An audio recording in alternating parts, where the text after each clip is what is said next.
We just want to make a good movie. We just want to make a movie that entertains us, that I would want to see, that doesn't exclude anybody.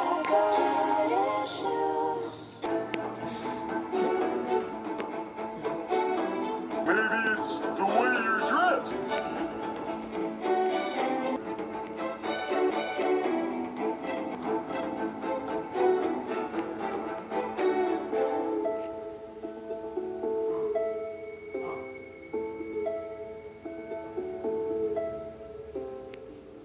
File. Just so you know.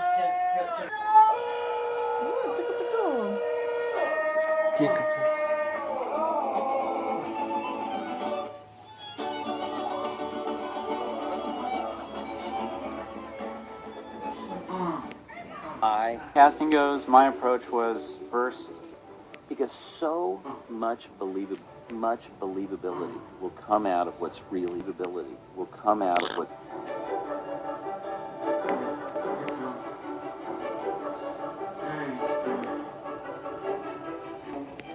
I went on. Half would be how he would sing. Going to the museums to actually take fish out of the bottles and have a look at them close up. Himself, and he said something like, "Oh, what's a sponge with square pants and a tie?" Thinking that I could get a job at a fast food restaurant and not make a movie about the underwater world without you experiencing it firsthand. The design is very, very low in bass and not very quick. Look at the coral reef.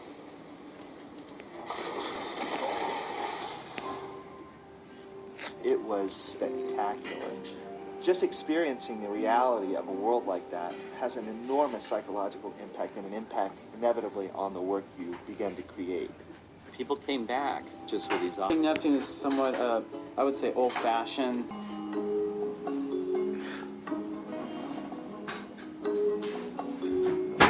Well, one of the first things I did was A lot of Frankensteining on the show. We did a lot of taking cannibalizing from different takes to come up with a line just so it sounded, exactly the way they wanted it to. believe that it's underwater. Bikini Bottom. I'm good buddies with Sponge. One of the denizens of Bikini Bottom. I'm good buddies with SpongeBob, and we have lots of misadventures. SpongeBob, and we have lots of misadventures. A lot of Frankensteining on the show. We did a lot of taking cannibalizing from different takes to come up with a line just so it sounded, exactly the way they wanted it to. And they came back a couple weeks later, and they put the two images up, the actual live action footage and then our footage. And I couldn't tell which one was which. We were shocked. I mean, we were elated because it's like, oh my gosh, we did it. I mean, it looks like water. Then we had to sort of pull back and go, wait a minute, it looks too real. We want you to believe A lot of Frankensteining on the show. We did a lot of taking cannibalizing from different takes to come up with a line just so it sounded, exactly the way they wanted it to. We just push on the story as hard as we can. We really use animation to its fullest extent. A lot of people aren't doing that these days. We're trying to keep it, reality based. This was a cartoon show. Really important for us, sort of at the head of this big pipeline before it gets down to layout and animation and lighting, to work this thing out right. And that includes pacing of a film, that includes the emotion, making sure that people are feeling things as the movie progresses. And on Nemo, Andrew thought he had the magic bullet because he wrote the screenplay himself. Mr. Krabs is probably the only adult, with the exception of Mrs. Puff, in Bikini Bottom. Put these movies up in storyboard form. A lot of things come to reading words on a printed page. The thing that was, at the time, the creative director of the show. And so that's the first time we got to write together and work together. Steve called. Funny enough, make it funnier. Okay. And helped me develop this pitch Bible, which is what. It's the story department. It's the guys that sit in a room with you for close to 2 years, batting out ideas, countering your ideas, drawing up story panels, putting them up on a wall, pitching things, putting things on a reel down in editorial. It's a very malleable, messy, glorious process. Sometimes it's about doing things over and over and over and over again. And even though I've done this a lot of times, it never fails to bring me to that point wherein, oh Boy, I don't want to do that sequence one more time. When it works, which is what I have dog germs. Get hot water. Get some disinfectant. It really got dark, and we didn't know what to do. Andrew Stan and I would jump in a car and we'd drive to L.A. You know, instead of flying down, we go down and record Ellen DeGeneres or Albert Brooks. We drive 6 hours. But what that would force us to do is to just talk it out with no other distractions. And we worked a lot of good stuff out that way. When I watch the film now, I can remember where we were on I-5 when this idea was brought forward. Right. Okay. I'm sure you can spot a microscopic piece of dust. I don't have any cards. I have traveled the world over in my search for... Watch this!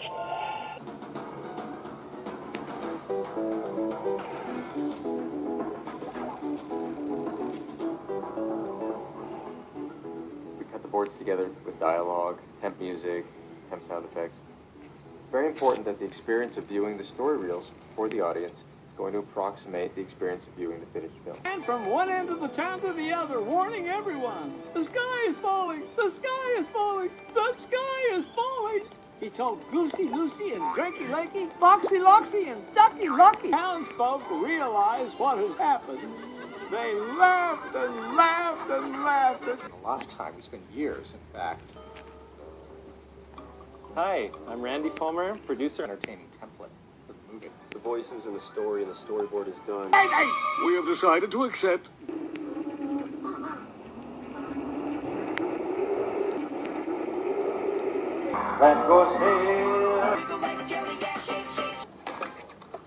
What we decided to do was to establish a range of underwater color. This is the list of the drawings that I have to do for this show. It's really tiny because you shot it down so we could put all the notes from the breakdown on the same page. You can go ahead and paint them, and then the characters, a ratio of your television screen. So we draw within this. As I start with the blue first, you can kind of do the rough. Close to the Sydney Harbor, it becomes greener. Rough and the blue real light. And drawing them out in detail so that the painters can... Again, with a big broad stroke color palette, we're trying to figure out time of day and mood for the film. And then as we move forward and things are getting finalized in story, I go back in and, just visit key shots in a scene. And for his eyelashes, which are a very important feature. The inspiration for what the scene should feel like and how it fits into the whole. We'll scan them in and then she'll take them and she'll balance the colors a little bit. And he'll see it later and he's like, wow, that looks as good as that. Of course, makes me feel like $1 million. You all know the rules? All bubble-blowing babies will be beaten senseless by every able-bodied patron in the bar. This often causes perspective, and he's well-meaning. Which include how it surges its wells back and forth, the particulate matter in the water itself, mirth being fall off of color, that water filters differently than air, the caustic lights, which is the light play from the surface that you see in the bottom of the swimming pool, the beams those things go through, because water's so much denser than air, you can see the light shafts themselves. Okay, now... This often causes him perspective, and he's... Clear, open blue ocean water, sewage water, and clear, open blue ocean water, night and a day and a dawn and dusk. Water that's shallow, at night, shallow, at night, and water that's shallow, at night and a day and a dawn and day and a dawn and dusk.